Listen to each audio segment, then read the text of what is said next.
Some years back, I came across this information about anesthesiologists, and when I taught high school for 13 years, I taught economics, and so I was able to talk to the kids about human capital and how when you learn more, you earn more, and how the more credentials you have, or the greater your skill set, the more you're going to earn. And so I would talk a lot about um, anesthesiologists. I would use the anesthesiologists saying that they're some of the highest paid doctors. As a matter of fact, I was use it as a question and ask the kid, "What is the highest paid doctor?" And they would find it funny sometimes that I would say that the doctor who puts you to sleep or who numbs you or whatever oftentimes may make more than the person who's the surgeon who's operating on you. And so anesthesiologists, I found out about them. Hey, Anicia, and something interesting. Some years ago, I found out about anesthesiologists. Somebody said that they are so well paid. They're some of the highest paid doctors. Okay, I have a friend who's one. As a matter of fact, his brother owns a restaurant here. They're twins, and then the other brother is an anesthesiologist. And then, of course, my anesthesiologist, I knew him from when I worked at the country club when I was younger. But he was my anesthesiologist who numbed me, gave me the epidural when I had a child. But nevertheless, I found out something very interesting about anesthesiologists or anesthesia some years back. And it was this. They said that anesthesiologists are some of the highest paid doctors because, of course, they're very highly skilled. They have to be very precise. They have to carry some very high insurance policies, pay some very high insurance premiums because their job is they have to be very precise to do their job well.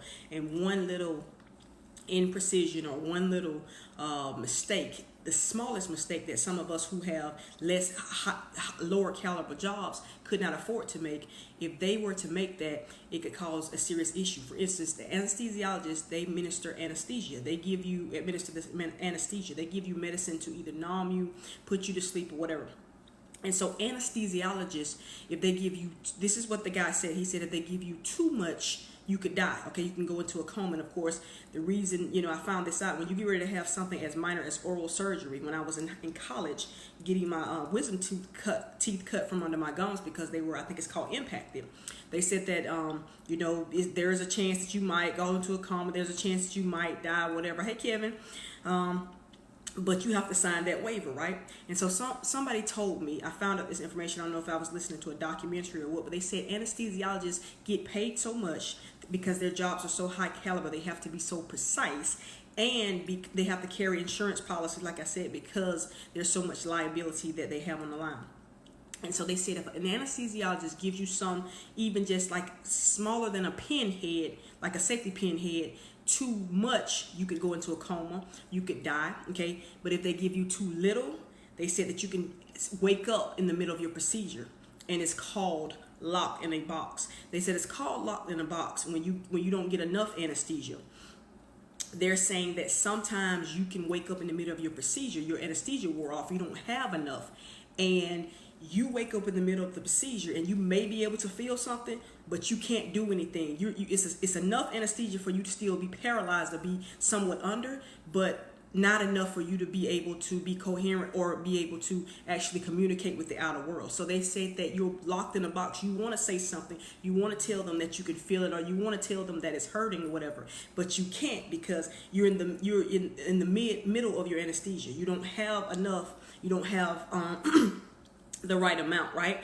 And so this is called locked in a box because they're saying that Mr. White Davis, that you are in this space, okay, and you cannot do anything about it. All right, that's what we're talking about now.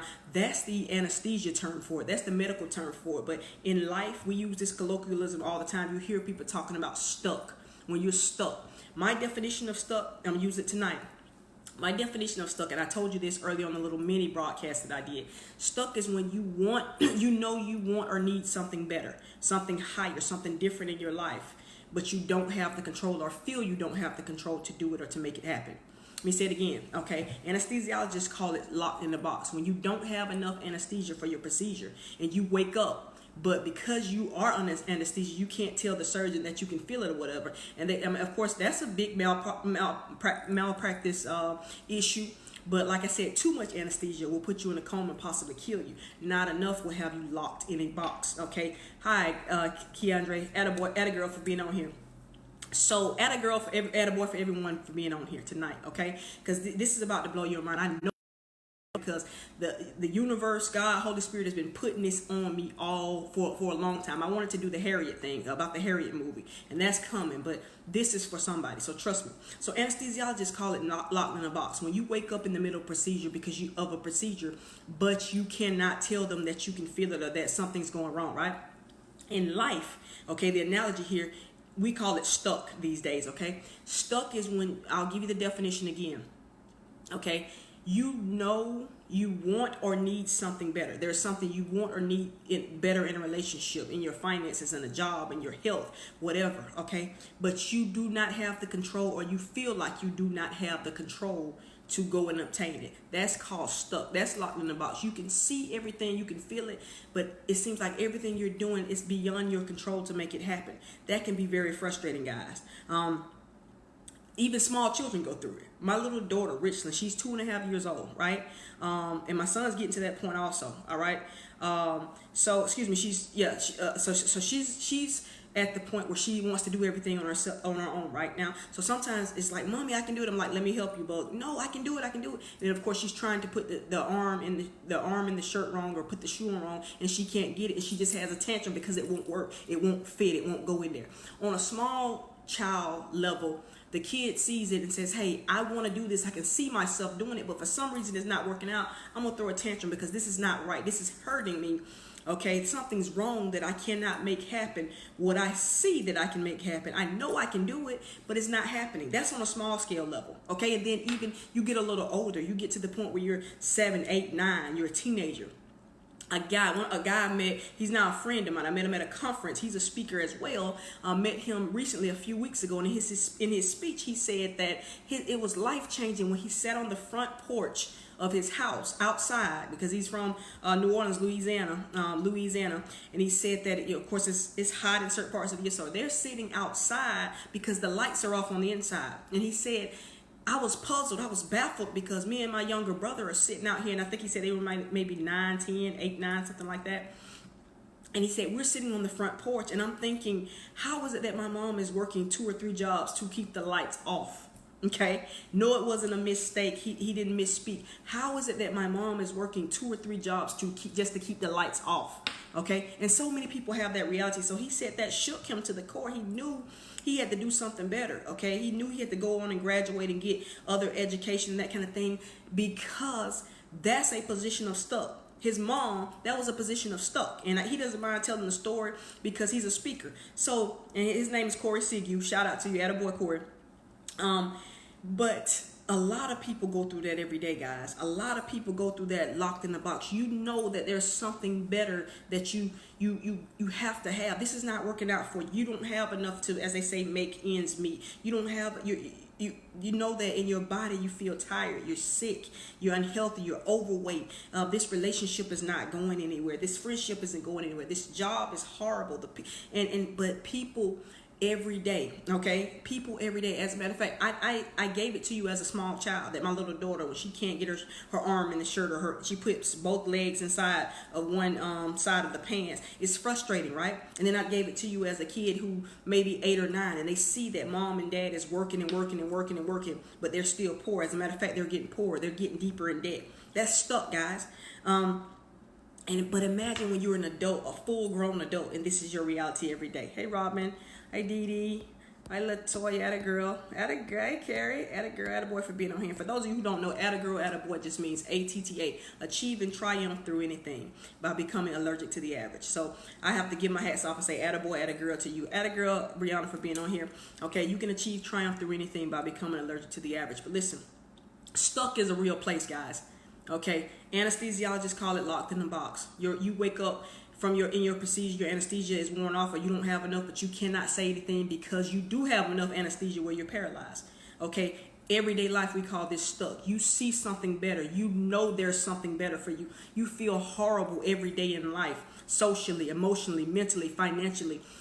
Like I said, it's so painful to see people, and this is kind of my reality too, work so hard every day at a job, be faithful to the job, and still can't afford the things that they need, much less the things that they want, and then let their kids watch them do that. That's called stuck. All right, stuck. Once again, the definition, simple definition: you want or need better, but you don't have the control, or you feel it's not in your control to do it. You're doing everything you think you know how to do, and you still can't make it happen. Imagine, as I said, my little daughter feeling that way because she can't get her clothes on right because she doesn't know quite how to do it yet, but she doesn't want help. Okay, but then imagine as a young adult, a full-grown adult, that you're doing everything that you thought you were supposed to do in life. You're doing everything that you possibly can do. And what I mean by that, I heard a wise person, a mentor of mine, say this a long time ago: people do the best that they can with what they have at the given time. Okay, he was talking in the context about forgiving people and not, punishing people and being mad at people who weren't there for you. If your parents didn't do this, or if this person betrayed you, whatever. He said this, and then I heard other people along this philosophy, very deep thinkers and people who were very successful, say, I'll say it again: people do the best that they have with what they have at a given time, right? Most people do what they know, what they got from their mother, their grandmother, the people who raised them, the education system, whether the education system was strong or weak, lacking or whatever. Hey, Adriana. Hey, Dr. Bynum. And so you have people every day. A lot of people every day are stuck, guys. Stuck. They want and need better, but they cannot make it happen for themselves, or they feel. And what I want to get at tonight, most of the time, is just that you feel. It's not that you don't have the ability to do it, because we're all born with that ability. We were created with that productive and that creative capacity from the day that God created man and said, hey, listen, these animals, these vegetables, everything I give to you, you're going to name it. That's what it's going to be called. So this kumquat, this apricot, this kiwi fruit, this sloth, this whatever bird it is, this parakeet, it's going to be called that because you have the ability to call it. Hey, Jason, attaboy Sammy, for being on here. And so we have that capacity. So what I want you to get you to understand tonight, there are a lot of people who are stuck, but based on the definition that I gave you, being that either you want or need something better, but you cannot seem to obtain it no matter how hard you try, or you feel like you can't obtain it. That's why I want to get at tonight, because a lot of times it's emotion, it's feeling you can do it. Because there are so many other people around you who have done it. So I want to talk to you now tonight. I'm just going over a couple little of the basic questions. What, why, and how. We've already gone over what it is. Stuck. All right. Stuck, as anesthesiologists call it, when you're locked in a box. Your anesthesia has worn off. They didn't give you enough. You woke up in the middle of a procedure. You're in pain. You can feel it, and you shouldn't be, but you cannot say anything. And so they call that locked in a box. In life, we call it stuck. You see what you want. You see that this life is not working. You see the relationship is not working. The marriage is not working. Being single is not working for you.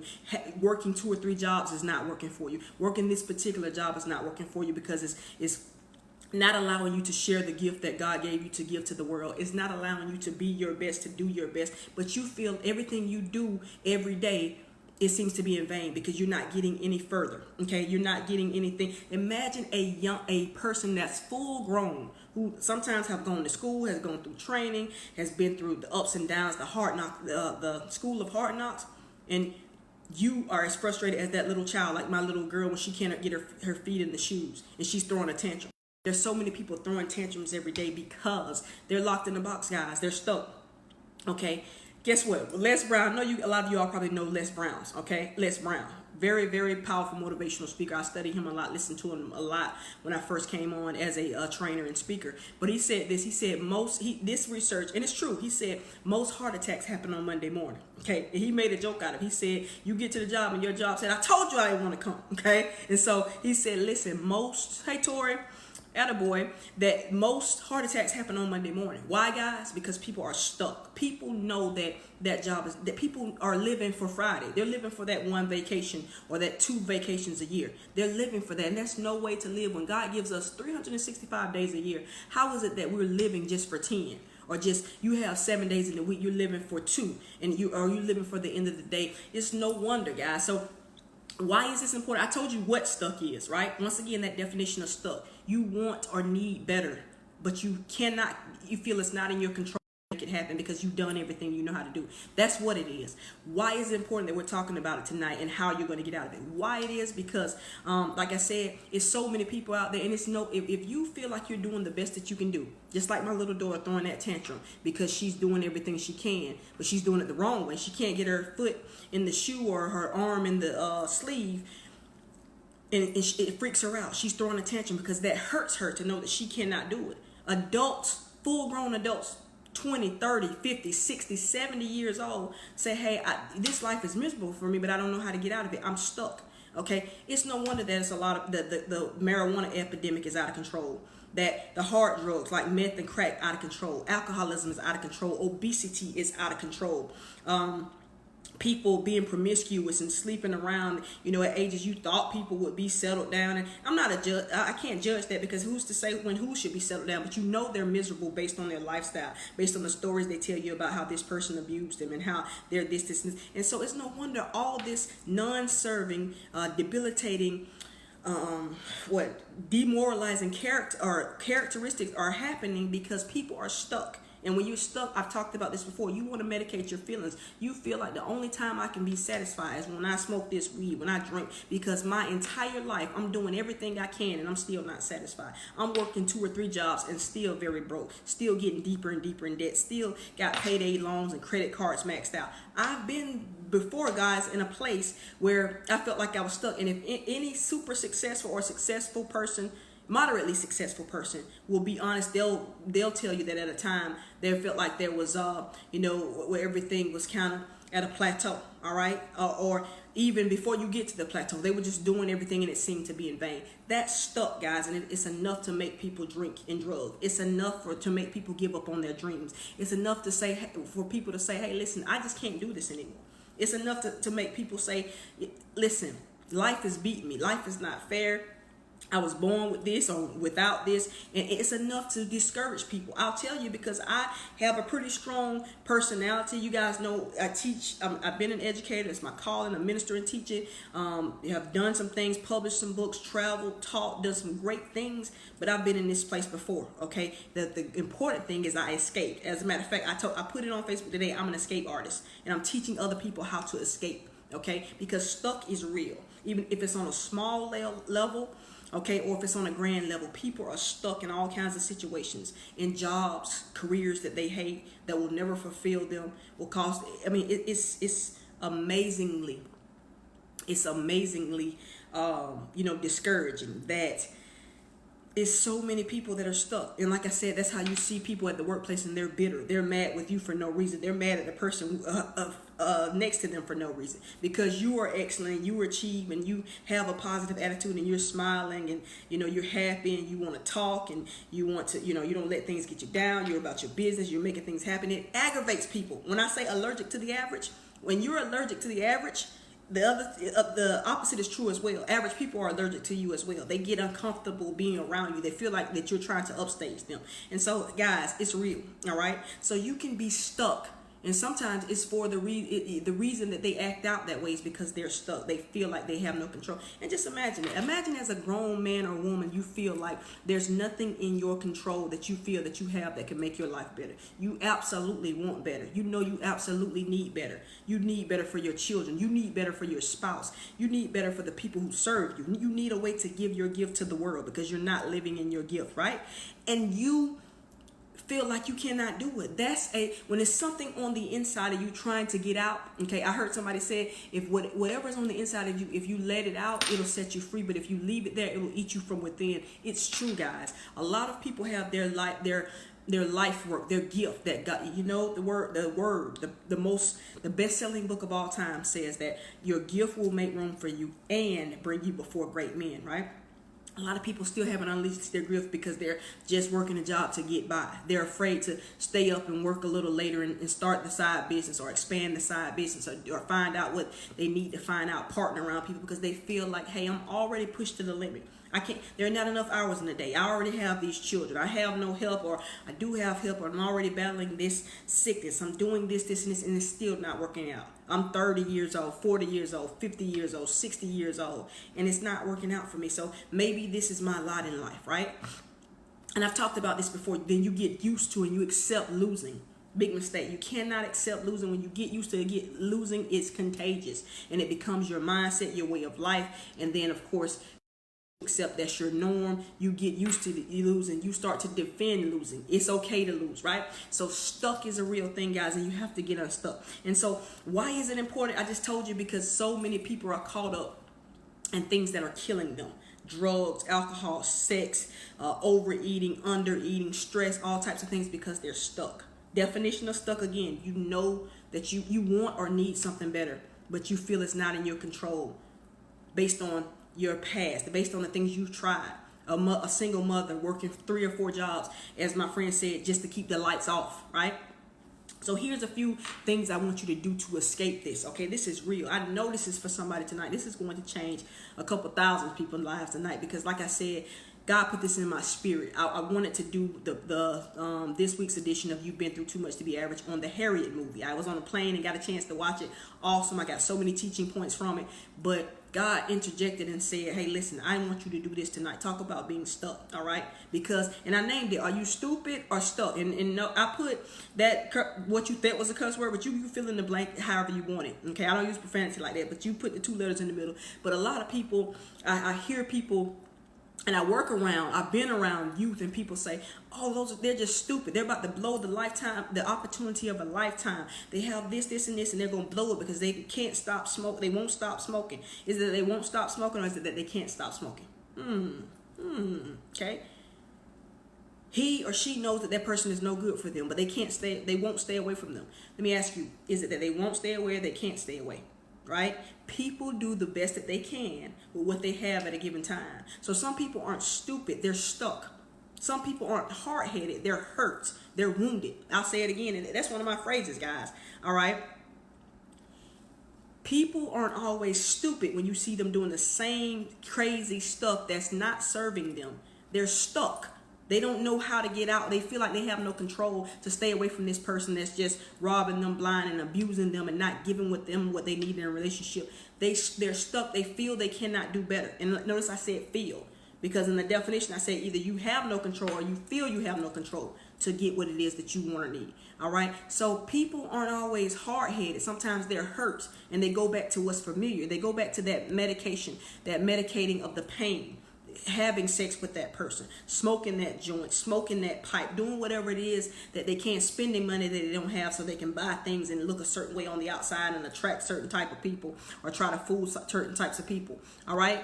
So don't be so quick to judge and say that people are stupid. I heard somebody say, these kids must be stupid. These kids come from poverty. They come from nothing. And you give them an opportunity and they just keep blowing it. It's because they're stuck, guys. Okay. It's because they're hurt. Not just hard-headed, they're hurt. Not just stupid, they're stuck. Many people aren't stupid. And I put this up earlier. Okay, let me give you the difference between stuck and stupid.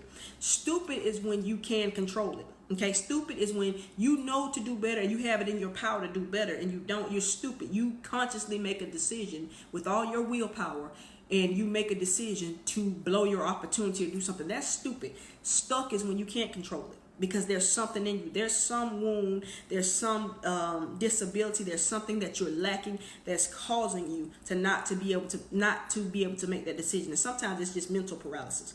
Sometimes you've just been you've accepted losing so much. You've gotten to the point where you just accept what life gives you. You'll take the crumbs off of somebody else's table instead of setting your own table or asking to come to the table or creating your own table and then inviting somebody else. You become accustomed to losing. You're stuck. And so many times people aren't stupid. They're stuck. They've psyched their mind out that, listen, this is what I have to accept in life. I've seen it, guys. I see it all the time. Women, men, 40, 50, 60 years old. And I mean 40, 50, 60 years old. Still can't afford to do basic things for themselves. Still can't, if something comes up, their life is rocked financially. Something comes up, their life is rocked emotionally, socially. Still dealing with things that they were dealing with 20 years ago, 30 years ago when I was a child. Okay? It's crazy. It's called stuck, guys, and I want as many of you to get unstuck as possible. Please like and share this right now. Like and share this on your page. Invite somebody, because if you're not stuck, you know somebody who is. I'm going to say this again. If you're not stuck, you know somebody who is. What's that definition of stuck? You want and need better for yourself, but you feel it's not in your control to make it happen because you tried. All right? Why you must escape. You know what? Even Paul talked about it in the Bible. He didn't go as deep as this right here, and it wasn't as raw as this right here. Well, let me say close to home right here. Okay. Paul talked about, even when I know I should be doing something else and I want to do it, okay, my body takes me and tells me to do something else. Everything I should be doing, I seem to not be able to do that. Everything I shouldn't be doing, that's what it seems like I'm doing, right? You guys know when Paul was talking about that in Corinthians, right? Stuck, right? Even the greatest people in the world, the greatest people with the greatest amounts of success, who have the greatest names in history, have been stuck at a point. I admit that I've been stuck before, okay? But I overcame it, and that's why I'm here to teach you how to be an escape artist too, how to escape it, guys, how to escape it. You've been through too much to be average. Add a boy, add a girl, because you've already been through too much to be average. Don't let it stop you now. Use what you've been through to make it work for you, to empower your mind, elevate your life, because you've already been through it. You might as well use it. All right? So listen, this is why it's so important that you come out of that. Okay, so I said what it is, why it's important. I want to talk about it, drive it home with this last little story about why it's important that you become unstuck. Okay? I don't know how many of you have heard this story before, but it's a very powerful story of how a fly is sitting over there on the windowsill dead right now. There's a fly right now on the windowsill dead. Okay? He's dead because he keeps trying to get out of the window. He keeps trying to get out of the window, And I see people hitting the like sign, the love button. I don't know if you heard this story before, but there's a fly somewhere dead on the windowsill. It might be in your house, right? He's dead because he keeps trying to get out of this windowsill. Boom, boom, boom, boom. Hitting up against the windowsill because he just wants to get outside, right? But the sad thing is, not that he died.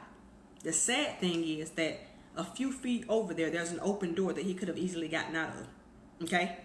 What does that say? Sometimes you're doing everything you possibly can do, but it's the wrong thing. That's why it's important to get around people who know ins and outs. That's why it's important to get around people who can show you some things that you've never seen before. That's why it's important that you stay connected and tapped into the Spirit of God, who can show you all things. That's why it's important that you have those tape sessions. You know my acronym TAPE, right? Think and Pray Everyday Sessions. And I keep forgetting to bring my door hangers to show you how you hanging on the door, just like you hanging on at the hotel and says, "Don't disturb me." Go into your quiet place at home. And even if you live alone, put it on the door just to declare to the universe, this is my tape session. Have a tape session, TAPE, think and pray every day. That's why it's important, because sometimes you're doing all you can, but you're doing the wrong thing. It's called high school economics, okay? And the kids would tell me, I studied every night for this class. I still failed the test. Were you studying the right things? Were you studying the right way? Okay? So that's how a lot of wealthy people don't work very hard, but the people who work very hard never get wealthy. I'll say it again. The people who work super hard are the poorest. The people who work the least, okay, are the wealthiest. Because the people who are the wealthiest, they learn how to work hard in the beginning at the right things. And now a lot of stuff is on autopilot. They just sit back and collect the checks, right? But you have to get around people who know that, who understand that working hard does not make you wealthy. The hardest working people in the United States are the poorest. The hardest working people in a lot of countries are the poorest. Think about slavery. The hardest working people were at the bottom of the totem pole, were less than zero. Okay, people would spit on them. So it's not working hard. It's not just a cliche that you don't work hard, you work smart.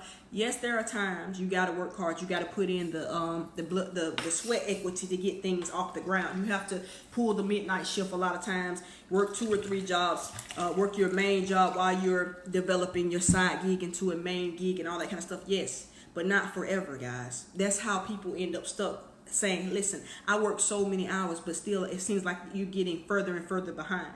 It happens. You work so many hours to try to make things better for your family, but your family's getting worse because you spend less and less time with them, right? Right? That's stuck, guys. You're doing everything possible, but it seems like you're going backwards, and that's frustrating. You're just like that fly. Let me tell you that story again. That story is so powerful. First, let me take a hydration break. And that's my little Albany cup. Tie that. That's real cool, huh? So, guys, I need a hydration break. All right? When you see pastors on the pulpit, they really need that. When you see speakers, it's not for show, okay? You need a little water when you're talking a lot. But, hey, I love it. Listen, the story of the fly, okay? There's a fly on a windowsill somewhere, Tonight, go and look, because some people probably have flies from the summer, winter, spring that you haven't cleaned up yet, okay? But let it be a reminder to you. Take a picture, put it in your phone, and remind you. A fly is dead at a windowsill right now, okay? Because he kept smacking against the window, trying to get out, trying to get out, trying to get out, trying to get out, until you can't smack up against a window or anything too long before you die. So he died. But the sad thing is not just that he died. The sad thing is that if he have just flown over a couple feet, he could have gotten out of the door, which was open. The window was closed, right? The door was open.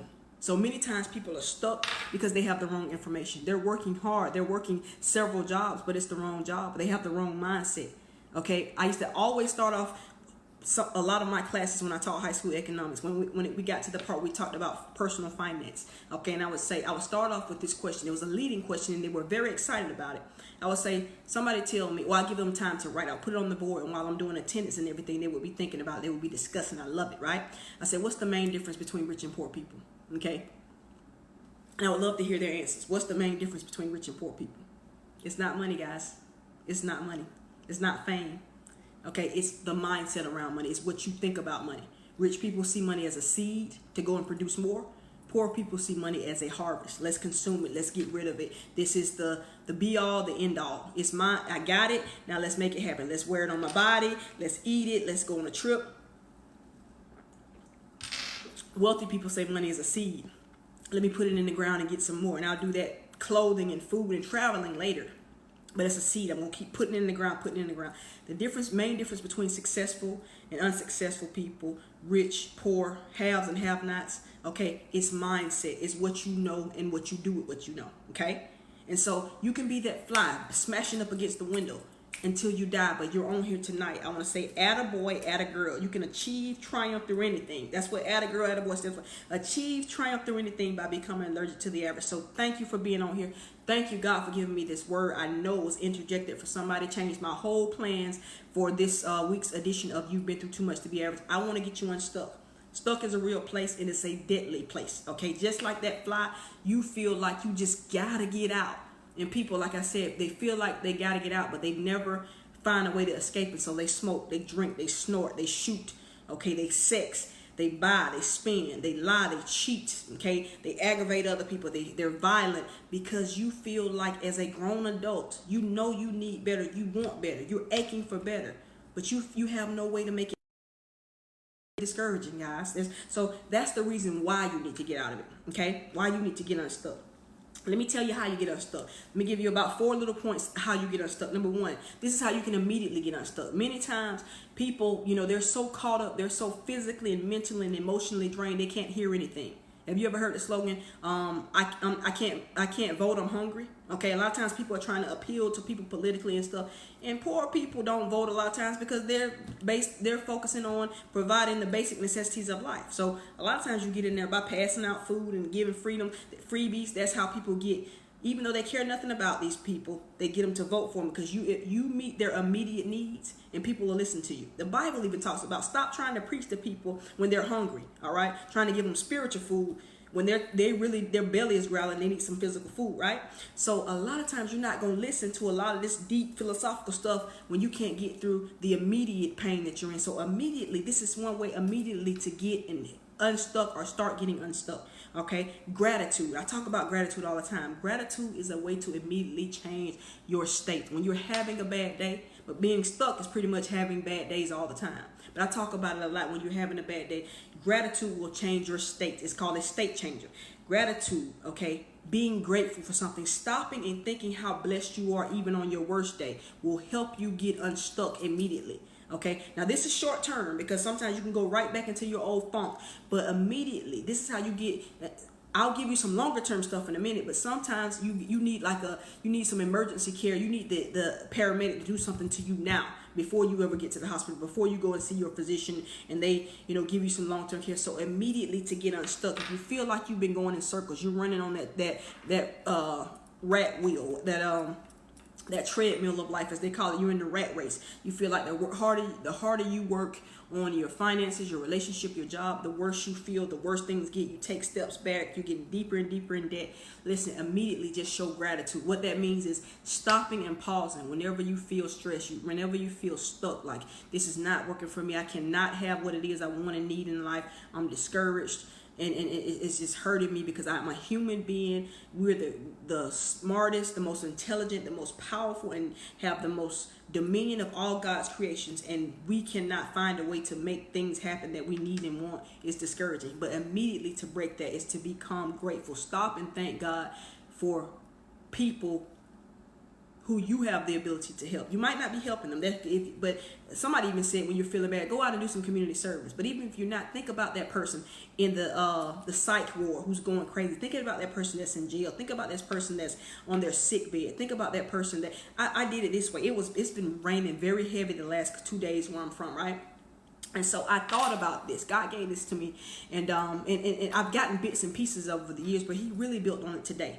Think about this. I want to build this pyramid from the bottom all the way up, or from the top all the way up. Okay, so you can wake up in the morning, it can be pouring down, raining outside. And I'm talking about the counter rain, where having an umbrella doesn't mean you don't get wet. It just means you don't get as wet, because the rain is so heavy and so coming down so tenaciously that it's all popping under your umbrella and all this kind of stuff, right? So imagine that it's a rainy day like that, and you're so wealthy, everything is taken care of. You don't have a job, you don't have to call in to anybody, you don't have to worry about using a sick day or a personal day, and you're not gonna miss the money. And so on a rainy day, you just don't even get out of bed, right? So you're grateful for that, okay? But think about if you're not that wealthy, but you at least have a job, and you maybe can call in and say something like, hey, the roads are flooded, I can't get to work, and your boss says, okay, it's safe, we don't want you to be hurt. And so you're not the wealthy person that doesn't have to go to work, but at least you do have a job, so you can be grateful for that, and you were able to call in.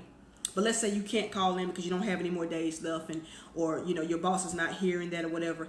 But let's say you do get in your car and you go to work. You got to drive slow, but at least you have a car, right? You can be grateful for the fact that you have a car and you're not standing in the bus, or I skipped one. Okay, so you go out in the garage and you get in your car, so you don't have to worry about getting the umbrella yet. You don't have to worry about getting soaking wet in your work clothes. You go out to your car in the garage, and so you're still covered. So you're still more blessed than a lot of people. Okay, so you're not wealthy where you don't have to go to work. You're not so wealthy that you are so well off that you can call in, but you do have to go to work. But you get into your garage and you get into your car. Guess what? There's somebody at the bus stop in this rain, and they walk to the bus stop in the rain. Okay, so you can be grateful that you got into your car in your garage and you were able to drive to work. Okay, but let's say you don't have a car. Okay, or you don't have a garage, so you had to go outside in the rain and take your umbrella, get your clothes wet, maybe your papers or whatever, and you got into your car, right? But be grateful, because some people don't even have a car. But let's say you don't even have a car, right? And you take your umbrella, you put on your rain gear, and you walk to the bus stop. I remember this when I was going to Spelman. I remember people riding by very fancy cars. There were a lot of wealthy people, kids that are parents were celebrities and high-ranking officials, and they're driving big fancy cars. But I would be at the bus stop or waiting for the Atlanta University shuttle, the AUC shuttle, right? So imagine you don't have a car, but you do have some rain gear, you have a raincoat, you have some rain boots, so you walk to the bus stop in the rain, okay? But imagine that somebody doesn't have an umbrella, they don't have rain gear, but they still have to walk, okay? And they go to the bus stop and they wait for the bus, and cars are riding by splashing water on them. That's happened to me before, right? So imagine that. So you can still be grateful while you're walking to the bus stop in the rain with your rain gear on, okay? So let's say that you don't have rain gear and you walk to the bus stop and you get wet, okay? But you walk to the bus stop and the public transit came and picked you up. There's some cities where there's no public transit and you got to walk all the way. And I'm not just talking about in third world countries. Now, third world countries is even worse, because you may walk on a muddy road, the streets may be washed out, and there's still people who have to walk and go through all that to get to work, because there's no excuses. They're not wealthy. They don't have this. So it's all the way back up the pyramid. But imagine you walk to the bus stop. You don't have any rain gear, but you make it to the bus stop. And guess what? There's a bus for you. You're still blessed, because some places don't have public transit. Some places you would have had to walk all the way, okay? And let's say you don't have a bus system and you had to walk all the way. Guess what? There's some people who cannot walk, and they still have to find a way to provide for their families, because there's not social security benefits in the system of the country where they live. So I just went from the pyramid all the way down. You can be very happy that you're wealthy and you don't have to, on a super rainy day, you don't have to get out of bed because you're that wealthy and you don't have to report to anybody. But you can go all the way down to even if you have to walk to work in the rain, right? So one way to get unstuck is to be grateful. One immediate way to get unstuck is to be grateful. To stop what you're doing and be grateful that you're not worse off than you are, that there's people that are still below you. And I'm not talking about an achievement. People who don't have what you have. They don't have the opportunities that you have. They don't have the resources that you have. They don't have the grace that you have. I'm not talking about looking down on people because they don't have material things. I mean, you can be grateful immediately to help yourself get unstuck for temporarily, for a short-term period. But let's think about, that's immediately. Let's talk about short-term. Do God inventory. When you feel like you're stuck, do God inventory. Ask God, is this punishment that I'm going through this, that no matter how hard I try, I'm still stuck, I still cannot get what I want and need out of life, it's discouraging, God. Do God inventory. Okay, ask God, am I going through this for punishment? Okay, for progression or for pruning? Okay, when you're stuck, do God inventory. A lot of times, the first question will solve it all for you. You might as well sit down and just go through it because you caused it yourself. Ask God, am I going through this? Am I stuck? I cannot make things happen no matter how hard I try, and I'm discouraged because the variables are not adding up. The equation is not adding up. These are laws and principles that they're not working for me. I'm putting in extra energy, but I'm not getting back what I need, the results that I need. Ask God, am I being punished? Are you allowing me to go through this because I caused it on myself? Okay. Second thing to ask God when you're doing God inventory, is this progression? Am I going through this because it's just a rites of passage? It's a way that I'm growing. Okay. Like when children are teething, they're getting ready to eat solid foods, and so they have to go through some pain. All right, when they're learning to walk, they fall and they bump there. So a lot of times when you're stuck, it might not be that you're going to be stuck permanently, but you ask God, one, is this punishment? Two, is this progression? Is this something that's necessary for me to go to the next level? If that's the case, you're good. You're not really stuck. Okay, you're not really stuck. And guess what? Going back to the first question, when you do God inventory to get yourself unstuck as a tool to escape, this is an escape strategy, guys. When you're trying to get unstuck. All right. When you feel like you cannot make things happen no matter how hard you try. All right. And you ask God, am I being punished? Sometimes that could have taken 10, 20, 30 years because you did not learn the lesson. You did not own up to it. You don't even know God is punishing you. So one of the first questions you do when you're doing that God inventory, ask God, am I stuck because I'm being punished? Will nothing work out for me because I'm being punished? If that's not the case and he says no, or you don't get an answer, go to the second question. God, is this progression? Is this something absolutely necessary for me to go through? Just like a baby has to go through the painful process of teething to be able to eat solid foods, but it's a great reward. It's going to last the rest of their lives, but they have to go through that pain.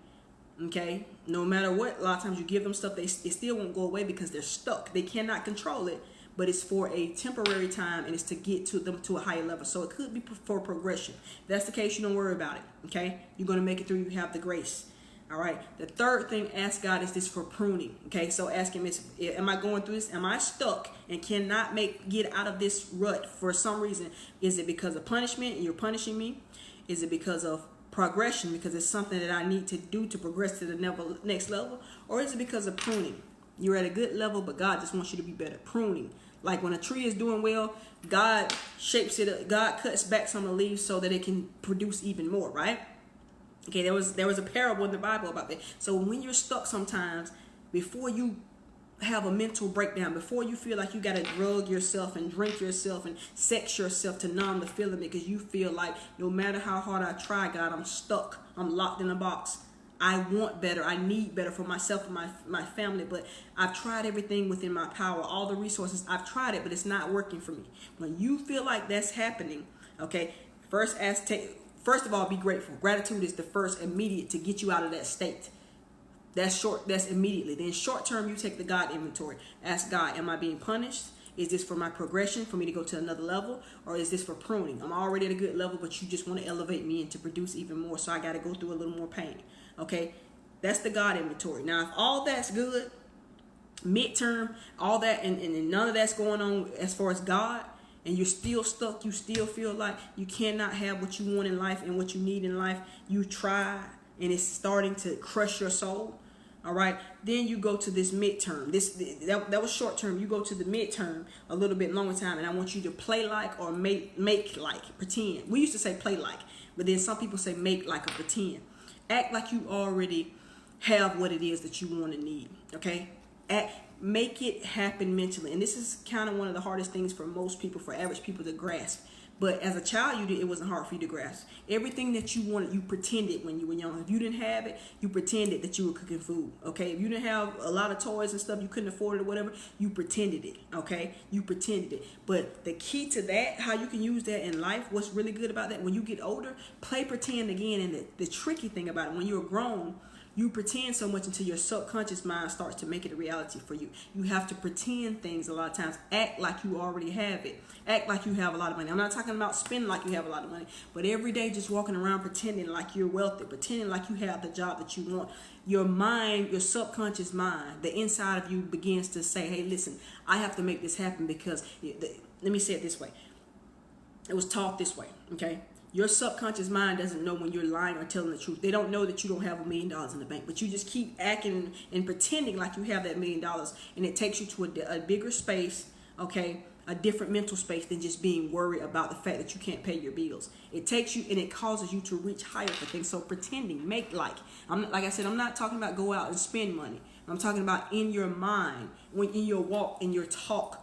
Walk around and act as though you're already in the relationship that you want. The marriage is at the level that you want. Your health is where you want. And as you tell yourself that, you're going to visualize it, and your mind is going to go to work on helping you do that, rather than filling your mind up with all the negative that you already have, that you've already experienced it.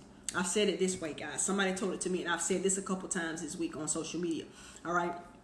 This is a very, very powerful escape trick. I told you I'm an escape artist, and I'm teaching people how to escape as well, okay? You've been through too much to be average. Listen, this is a powerful line. You have to make, when you want to escape an unfavorable situation, you got to make your imagination stronger and more powerful than your memory.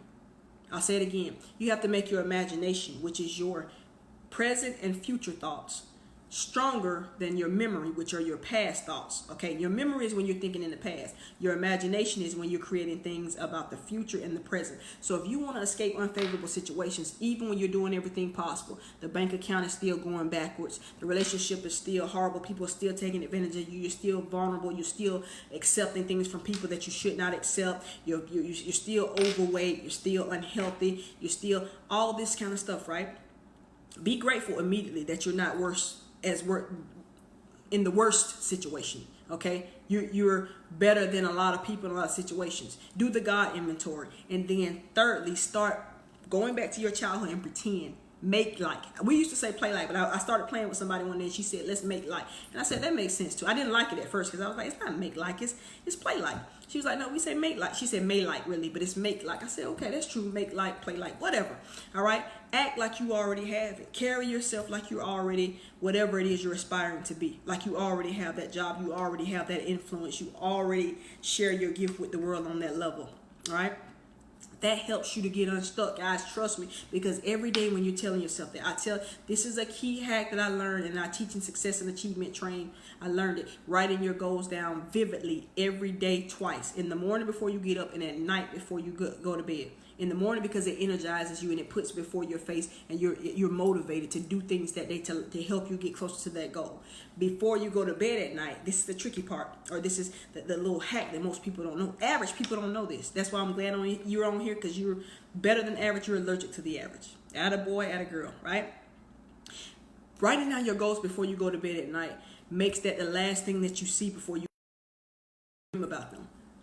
Your subconscious mind goes to work on giving you plans and connections and resources in your mind while you're sleeping, because you planted that seed before you went to bed. Okay, you ever dream about somebody, and you go to work and tell this person, guys do it a lot. I dreamed about you last night.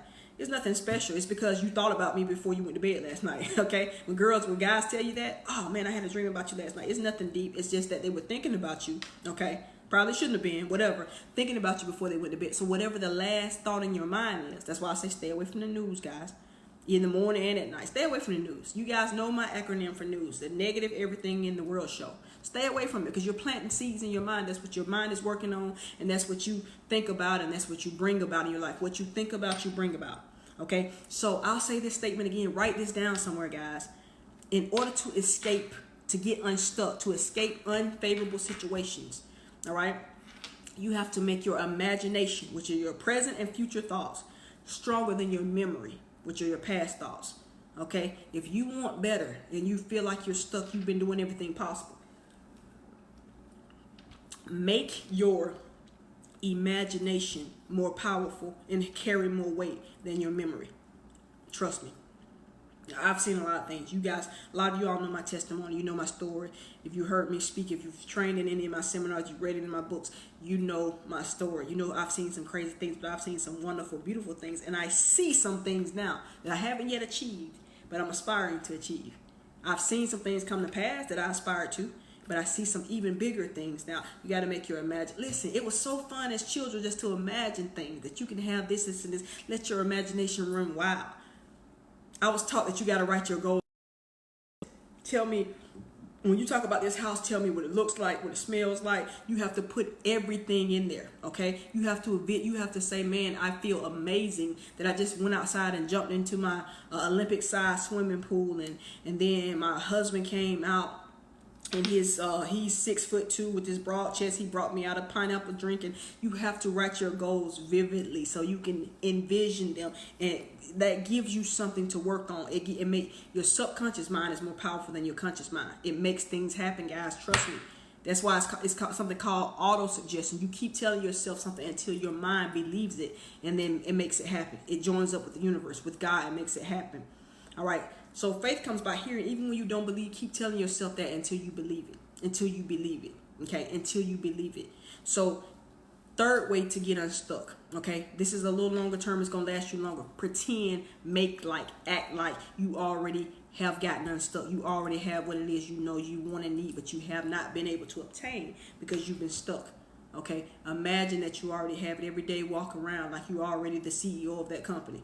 Okay, carry yourself like that. Like I said, don't be stupid and try to walk into the company and do that literally and have them call security on you. But I mean, when you're walking around your house, when you're walking around your current job, do what CEOs do. Read books about them and see that they read a lot, and that they go on trips, and that they do, they network. They go to. Act like you already have it, guys. One is fun, okay. Two, it's gonna take you out of that state of being. It's gonna change your state of being feeling stuck. And three, it's gonna put you to work on making that thing happen. All right. And then the last thing, the long-term thing to get you unstuck. The long-term thing to get you unstuck. Okay. Self-assess. I told you to God assess first. Okay. After you're grateful. Okay. Even when you're stuck, you feel like you're doing everything possible and it's still getting worse. You're still better off than a lot of people. So gratitude is the first step. Then you do the God inventory. Ask God, are you doing this to punish me? Or is it a progression for me to get to the next level? Or is it pruning so I can get to an even higher level? The midterm, the next thing you do is act like, pretend like, okay? Make your imagination stronger than your memory. The last thing you do, okay, is self-inventory. Not the God inventory anymore. If you pass all the other three things I told you to do, ask yourself, am I doing everything possible to get unstuck? And this is where you really need to listen, because we talked a little bit about the fly analogy. The fly who died at the window trying to get out, when all he had to do was fly over to the door, he couldn't have gotten out. Or my kids, when I taught high school some years ago, and they would say they studied, and they studied every night. They studied hard. They stayed up all night, and they still failed the test because they studied the wrong information, or they studied it the wrong way, right? So ask yourself, the last thing you do, because really, the definition I gave you at the beginning of this live broadcast was that stuck is when you want or need something better for any aspect of your life, but you cannot control, it's out of your control to have it, or you feel like it's out of your control to have it. It's different. There's a difference. Sometimes it's out of your control. Okay, but most times, probably about 95% of the time, it's not that it's out of your control. It's that you feel like it because you've gotten used to that because of how you were brought up, what you've been around, what you've accepted, what you've settled for, right? So I want you to ask yourself, am I doing everything possible? Am I doing it properly? Am I doing the right stuff? Am I doing it the right way? Because you can work so hard on something, but you're working for the wrong thing, or you're using the wrong tools, or you're going about it the wrong way. So do you have all the information that you need? That's why it's key to stay tapped into universe, to spirit. The Holy Spirit is key to have those tape sessions. Think and pray every day, settling yourself down, meditating, getting into a place where you study your craft, you study your word, your philosophy, you study, you take time to calm yourself, you take time to be alone with yourself, you take time to meditate, reflect, to be quiet, you take time and invest in yourself, time, energy, and money. You know, I talk about your TM all the time, your time, energy, and money. If you don't have plans for them, somebody else does. So you better have good, high power plans for your time, energy, and money, or somebody else is going to get them.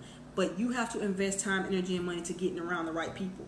Sometimes it's just by reading their books, going to their seminars, hanging out in the right places, and not hanging out in certain places, breaking away sometimes from friends and family, co-workers, doing your own thing a lot of times, so that when you ask the last question and you self-assess, am I stuck because I'm not doing everything I possibly can do? Some people are slacking. Some people are not using all the hours that they have in the day, doing too much on social media, doing too much watching TV, watching other people who are unstuck, watching them be successful and helping them be successful because you're endorsing them and buying their products and watching their programs, getting their ratings up. So last thing, are you doing everything possible, and are you doing everything properly to get yourself out of this unfavorable situation?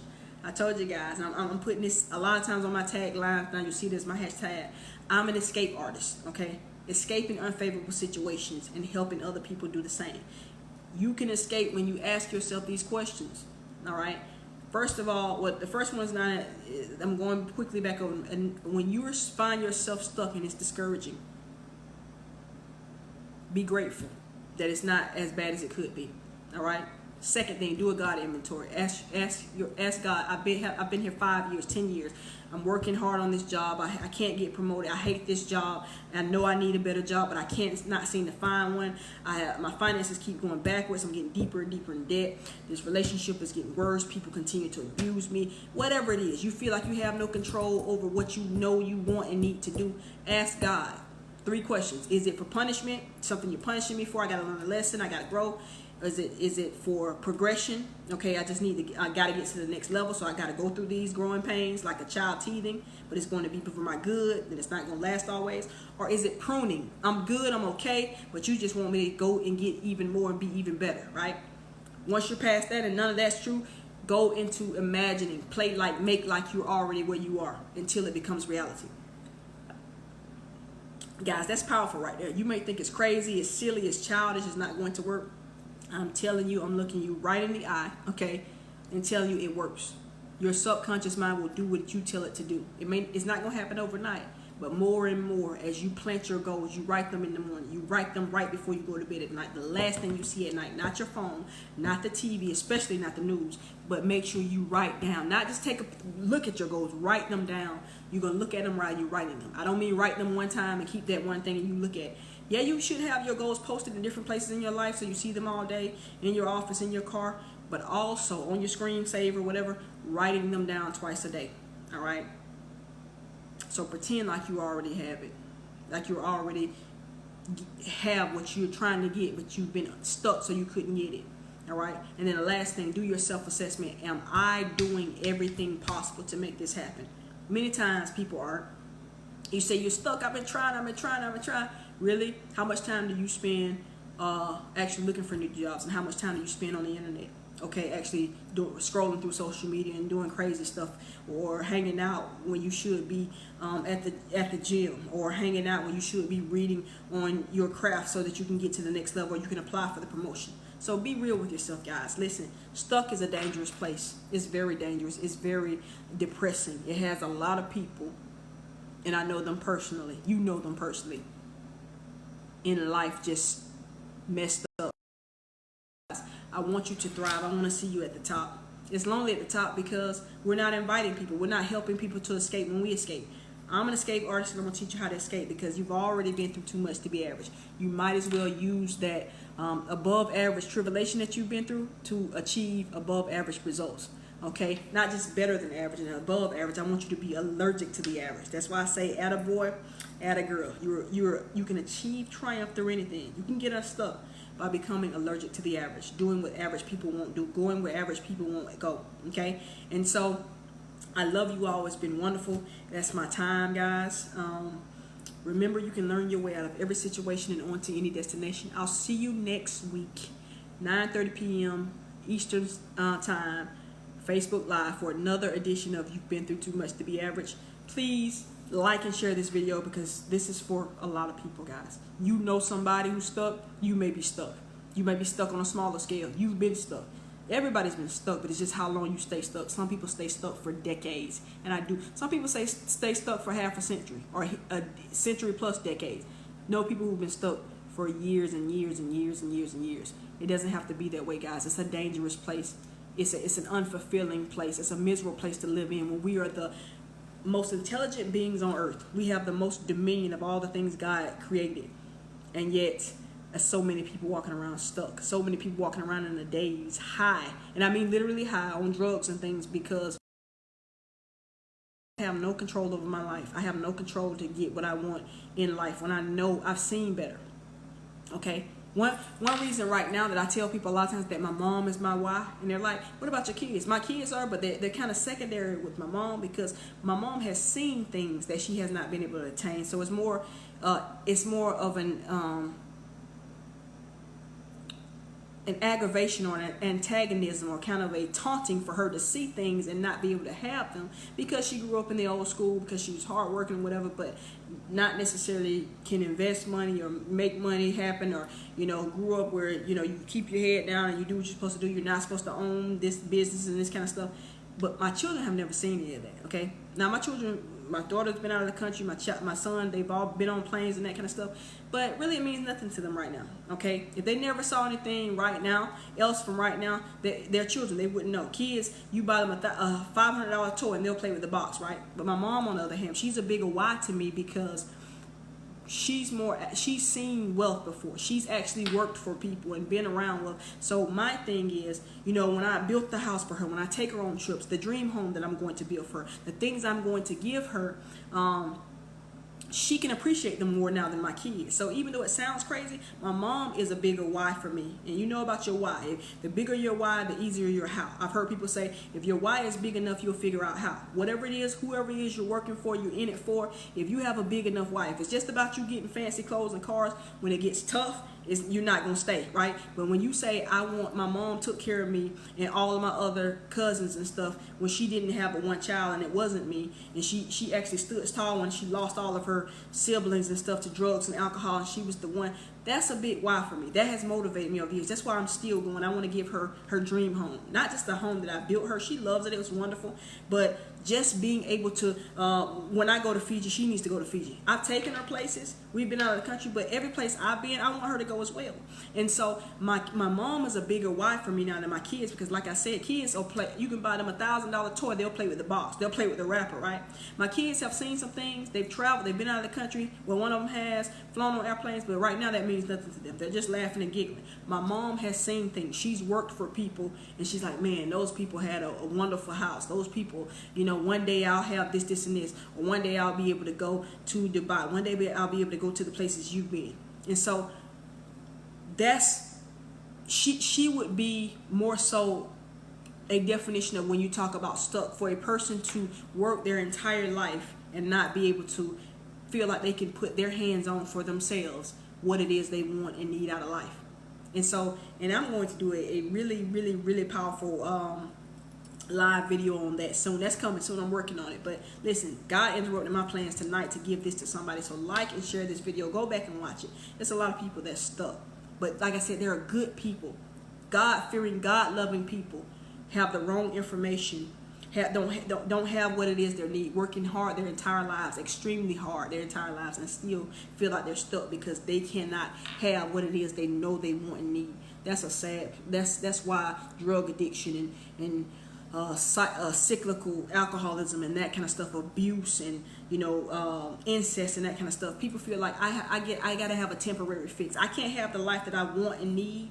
I've seen better, but I can't seem to put my hands on it. So I'm locked in the box. Like when that anesthesia wears off, I'm locked in the box, and it's debilitating. It's depressing, guys. But it's so many people out there. It's a sad thing. That's why I do what I do, and I love to do what I do when I'm on here with you as much as I can. Okay? So guys, listen. Make it happen. I gave you 4 ways to get unstuck. It's not going to happen overnight. And yes, there's some deeper work to it. But these 4 things, I guarantee, if you do them, they work. Okay? If you do them, they'll work. If you're just getting on, go back and watch the video so you can get the 4 things. From immediate to short term, mid term, long term. How you get unstuck. How you help other people get unstuck. Please, please, please. I've never really begged on a video, but I'm begging you, share this video, like this video, because I know it's for the masses, because it's the masses are stuck. But I also know that it's special delivery, because I want to talk about the movie Harriet tonight that I recently saw on a plane. Powerful. I got so many teaching nuggets. Y'all gonna love it. Hopefully it'll be next week. Okay, but God interrupted my broadcast and gave you this special news, breaking news, special delivery. Okay, you're not stupid, guys. You're stuck. You're not hard-headed. You're hurt. You're doing the best you can with what you have. But I gave you some different tools tonight. Average people don't know this. I want you to share it with people that you want to be better than average and allergic to the average, achieving triumph through anything with you. So attaboy, attagirl, I love you all. Remember, you can learn your way out of every situation and on to any destination. I'll see you all at the top. You're welcome, Misty. Rhonda, hey, I'll be the attagirl. Matthew Peters, attaboy. There you go. Jules, attagirl.